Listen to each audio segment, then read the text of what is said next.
Bloomberg News. From New York, I'm Mark Crumpton. And I'm Lori Rothman. Ford announced its August sales earlier this hour. Let me go ahead and run through them for you. Ford Motor saying its U.S. vehicle sales rose 17% on an unadjusted basis in August. This was the second consecutive sales monthly increase for the Dearborn, Michigan-based automaker. And you can see shares of Ford down 5% to $7.21.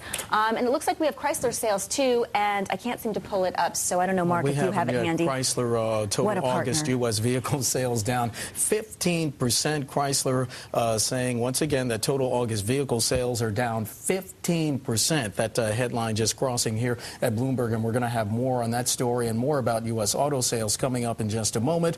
Auto sales for the month of August on the whole expected to run at the highest rate since April of 2008, thanks in no small measure to the Cash for Clunkers program. Edmunds.com CEO Jeremy Anwyl joins us from Santa Monica, California, with his take on the auto numbers. Jeremy, welcome to Bloomberg News. Thank you. We're getting the numbers, as I just mentioned. Chrysler total vehicle sales down 15%, and then we had Ford's earlier up at 17%. What are we making of these numbers? Well, it's interesting. You mentioned Cash for Clunkers, and obviously that had a huge impact on August sales. What happened going into this period was that Chrysler and GM actually had used the bankruptcy process to get inventory levels down. And I think that kind of backfired in August, because when sales spiked because of Cash for Clunkers, Ford was actually in better position to take advantage of it. And ironically, they had a worse inventory picture in July. So it's a very tricky business to obviously forecast. Jeremy, let's factor in X Cash for Clunkers. What does this landscape look like?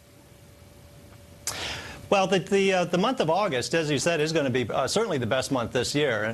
The worst month was February, so we've seen a slow recovery since then. Probably going to be around 13 to 14 million units on an annualized basis sold in August.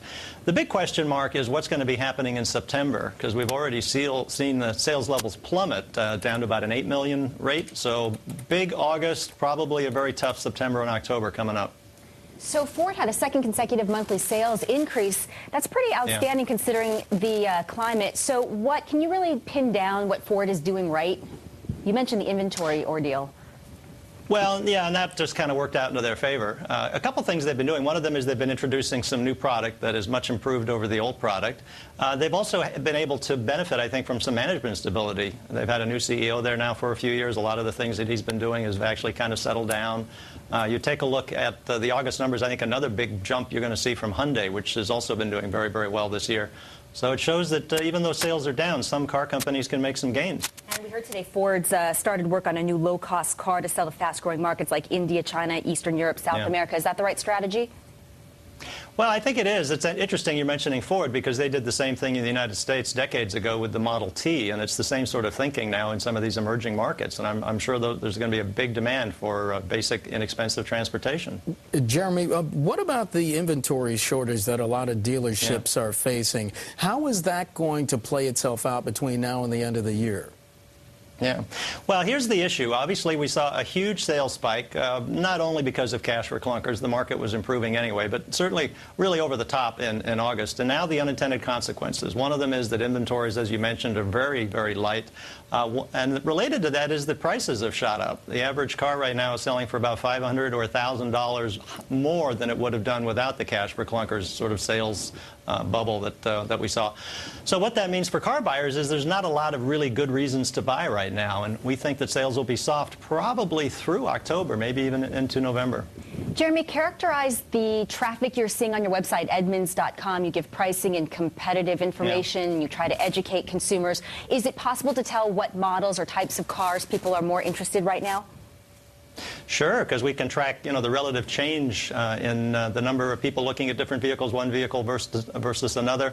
That's one of the more ominous metrics, because we're seeing right now that shopping activity is down around 50% from what it was over the last 4-week average. So it doesn't bode well. Okay, so is there any insight you have as to what models, if the shopping is down and people are still constricting their wallets, what they're looking for? Sure. I think the one thing that's been true all year is that consumers are really motivated by value. So we see, as I mentioned, Hyundai, for instance, their sales are up probably more than anyone's this year on a percentage basis. And if you think about the Hyundai brand, it really speaks for value. So consumers are certainly feeling financially distressed, but when there's an exceptional value out there, they do show the willingness also to step out and to buy something. And I think we'll see that continue at least through the end of the year. Jeremy Anwyl, CEO of Edmunds.com, our guest. Thanks for your insights. Sure, you bet.